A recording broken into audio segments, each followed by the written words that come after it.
Hello बच्चों, चलिए प्रश्न को पढ़ते हैं। न्यूसेलस की कोशिकाओं से एम्ब्रियो का विकास की प्रक्रिया कहलाती है। पहला विकल्प है पार्थिनोकॉर्पी, दूसरा है एपोकॉर्पी, तीसरा है एडवेंटिव एम्ब्रियोनी और चौथा है एपोस्पोरी।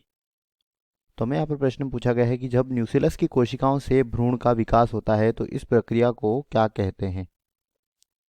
चलिए बात करते हैं इस प्रश्न की मुख्य अवधारणा।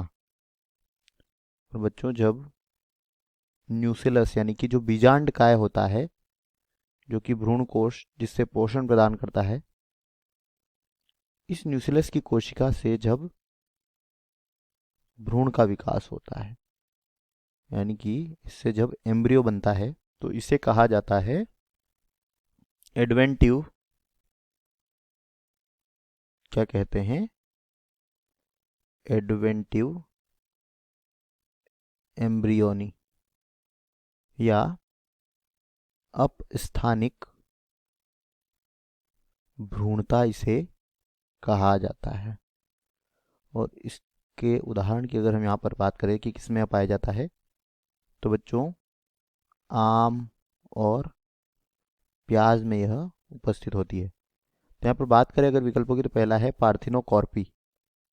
और बच्चों, जब क्या होता है पार्थिनोकॉर्पी की अगर बात करें, तो जब बिना निषेचन के ही, ठीक से लिखेंगे यहाँ पर, जब बिना निषेचन अंडाशय फल में परिवर्तित हो जाता है, यानी कि बिना नर और मादा युग्मक के संलयन के अंडाशय से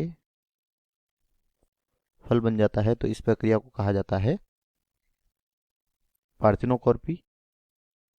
और यह पपीता में पाई जाती है। इसके बाद बी है एपोकॉर्पी। तो बच्चों, न्यूसेलस की कोशिकाओं से जो भ्रूण विकास होता है, इसे एपोस्पोरी नहीं, एपोकॉर्पी नहीं कहते हैं। बस ये एडवेंटिव एम्ब्रियोनी, यही हमारे प्रश्न का उत्तर है। और एपोस्पोरी, तो बच्चों इसमें क्या होता है, जो बीजाणुद्भिद होता है, यह लिख लेते हैं यहाँ पर, जो बीजाणुद्भिद होता है, इससे बिना अर्धसूत्री विभाजन के जब युग्मकोद्भिद बनता है, क्या होता है, बीजाणुद्भिद में बिना अर्धसूत्री विभाजन के ही इससे क्या बनता है, युग्मकोद्भिद बनता है, या युग्मकोद्भिद का विकास होता है, तो इसे कहते हैं एपोस्पोरी। तो यह भी यहाँ पर गलत हो गया। दिए गए प्रश्न का सही उत्तर है विकल्प सी। आशा करते हैं आपको समझ आया होगा। धन्यवाद।